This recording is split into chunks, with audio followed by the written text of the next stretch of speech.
Hello there, peace be on you. My name is Anne-Marie. Welcome to Rational Religion. It's a common criticism of religion that it oppresses women and strengthens existing power structures. Islam is often the main subject of these critiques, and since we here at Rational Religion are Muslims, I thought I'd clear a few things up. Let's take a look at the hijab, such a controversial topic nowadays. Let's shine a light on this bugbear of the Western world. So what is the hijab? The word is commonly used to represent the cloth a Muslim woman covers her hair with. The word hijab, however, is not the term used in the Quran. The word used in chapter 24 is in fact khimar, where it instructs women to draw their head coverings across their chests. The word khimar comes from the root word kha, mim, ra, which conveys the meaning of a covering. Other words that derive from this root word draws from this basic meaning. For example, while khimar means head covering, khamr means alcohol because it's known to obscure or veil one's mental faculties. It's all about covering the head, literally or metaphorically. Some people believe that the Quran makes no mention of the head covering, but they should consider this point. In pre-Islamic Arabia, the khimar would be wrapped around the head and its long piece left to drape down the back. The Quran here instructs women to wrap this head covering in the same way, but to drape that long piece to cover their neck and chest. How women fulfill that instruction is how you get the different clothing styles across the Muslim world. If you take that long piece to the front, you get the burqa, since it covers the face before it reaches the chest. For women who drape the cloth with the upper edge leaving only the eyes, you get the niqab. And many Muslim women fulfill the instruction as the Prophet himself, peace be upon him, directed at the basic level, when he said that a woman's face and hands need not be covered. The question is, why is all this necessary? Why should women dress modestly? Isn't it the role of men to control themselves around women? The answer actually is yes. Modesty has been highlighted for both men and women in the Quran, and the Quran actually addresses men first, telling them to lower their gaze around women and to check their sexual impulses. So if that's what the Quran teaches, why do women need to dress modestly? Islam gives a variety of reasons, the most controversial of which is as a means to reduce unwanted sexual advances. Though it would be wonderful to live in a utopia where no one drives badly and no one steals, we recognise that's not the world we live in, and so we wear seatbelts and take out insurance. Islam is practical in its advice to women, and so gives guidance for the real world, and not an imaginary one. The hijab is a bit like a seatbelt. Will it prevent you from always being harmed by the reckless actions of others? No, but it can decrease that risk. In the same way, Islam teaches that women should take their safety into their own hands, rather than relying on the goodness of men. A well-known study conducted by Princeton psychologist Susan Fiske found that men seeing women dressed in bikinis activated the part of their brain associated with tools, or quote, things you manipulate with your hands, as compared to seeing images of fully dressed women. As famous actress Jessica Rae puts it, modesty isn't about covering up our bodies because they're bad. Modesty isn't about hiding ourselves. It's about revealing our dignity. Now let's be clear, modestly dressed women get harassed too. The primary way to eliminate sexual harassment of women is to reform men's behaviour. An interesting account from the Prophet Muhammad's life, peace be upon him, illustrates this point. A beautiful woman approached the Prophet for some advice on some personal matters. A companion of the Prophet began to stare at her because of her beauty. On noticing this, the Prophet reached his hand backwards and turned the face of his companion away so that he would no longer stare at her. He didn't criticize her appearance or advise her to behave any differently. It was in fact the behavior of his companion that he tried to change. The failure to inculcate modesty in society goes further than issues of sexual harassment. A recent study showed that eating disorders, anxiety, and other mental health disorders are rife among women and particularly among young girls. Teenage suicide rates hit a 40-year high in 2015 and is the second leading cause of death in the developed world between the ages of 15 and 24. More than 17% of high school students in the US seriously considered killing themselves in 2017. Many have linked these trends to a culture in which women and young girls are bombarded with images pushing them to aspire to unrealistic and unnatural body shapes. Islam says no to this destructive agenda. It supports women's liberation because it de-emphasizes physical beauty and thereby re-emphasizes personal qualities. Otherwise, it's very easy to be judged and valued according to your looks, which just becomes a genetic lottery. By helping to lessen the emphasis on physical beauty, modest dress says to society that women should be judged according to what's actually important: their personality, intellect, talents, and making a difference in the world. Islam teaches us to focus on developing a relationship with the divine, with our Creator, not wallowing in temporary and pointless endeavours that are ultimately psychologically and socially damaging. There is so much more to a woman's choice to dressing modestly than just trying to avoid unwanted sexual advances.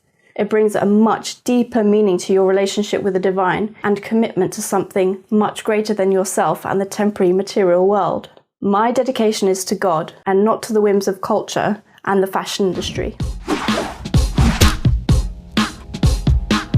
So, yeah, I'm totally bald, like I have no hair. A lady looked at me and her response was, and I thought, does she actually think I'm a nun? Seeing me in hijab, they said, yo mama Osama. But I like showering with it on. A guy like elbowed me in the face. My favorite one.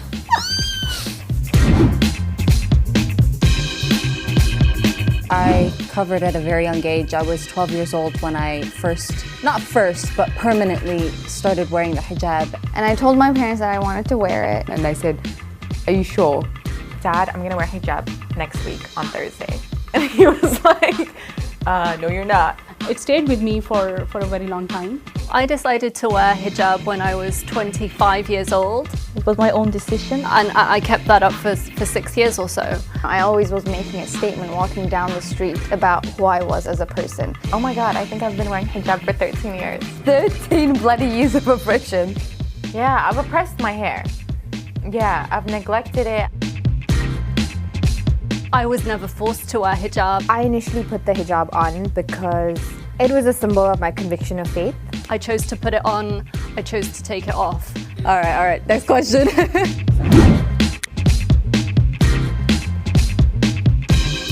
Hijab to me means, Hijab means a lot to me. An act of rebellion in a sense, and an act of challenging Western standards of beauty.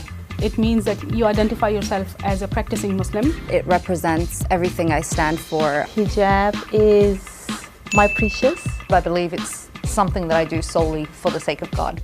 I'm making a statement against the dictatorship of the fashion industry because I decide what I want to wear. And I think it applies to men and women. Hijab is not just a piece of cloth that covers your head. I'm tired of Muslim women and a Muslim woman's faith being reduced to a piece of cloth. It's a whole attitude, it's a whole mentality.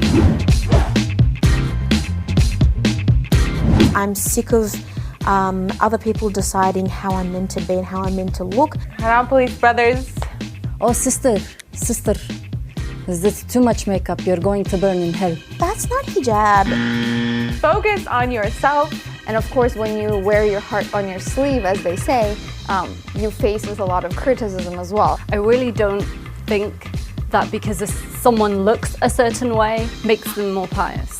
Just because I have cats on my hijab doesn't mean my hijab isn't hijab. I'm tired of the obsession around. I do have my faith, but that has nothing to do with anyone else. Sometimes I get, I love the color, I love, and sometimes you get, hey terrorists, go back home. They both looked at the empty seat next to me and looked at each other and said, oh, we're not sitting next to her.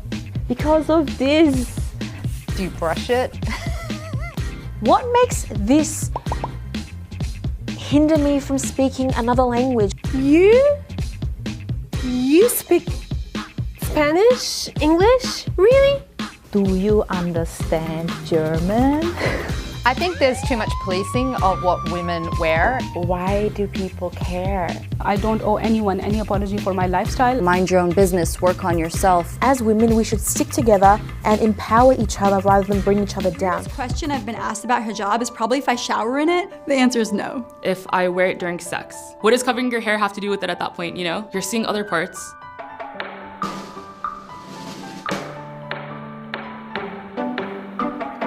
Hijab in Arabic means to cover. It normally refers to a piece of fabric that some women use to cover their hair. Hijab is a concept. It's meant to kind of promote modesty. A hijab is a thing that a male Muslim should have absolutely no opinion about. Not all Muslim women wear hijab. I've never worn a hijab except when I actually pray. There are many ways to wear it depending on culture and preference. There's the just got here from the Middle East hijab. There's the turban hijab. I wear my hijab like this. Sometimes I put a turban up, sometimes I'll just drape it. Amani's like the Muslim hipster. She just goes out, throws on that hijab, and she's like, I'm Muslim, and what? Mine is the Bluetooth hijab. This is how easy I could be walking around the city with this. And then mine is like... Yeah. There's this Western stereotype that a Muslim woman who wears it did not have the choice to do so. It is seen as a symbol of oppression rather than a symbol of devotion. The minute that I put it on, I felt like my identity became whole. When I wasn't wearing hijab, I was just some ordinary white girl from New York City. Wearing hijab made you know that I was Muslim. It's for me a reminder to lead my life with religion first. For me, putting on a headscarf was emancipation, because that was the moment that I reclaimed my identity. They say, hey peeps, I'm a Muslim, what's up?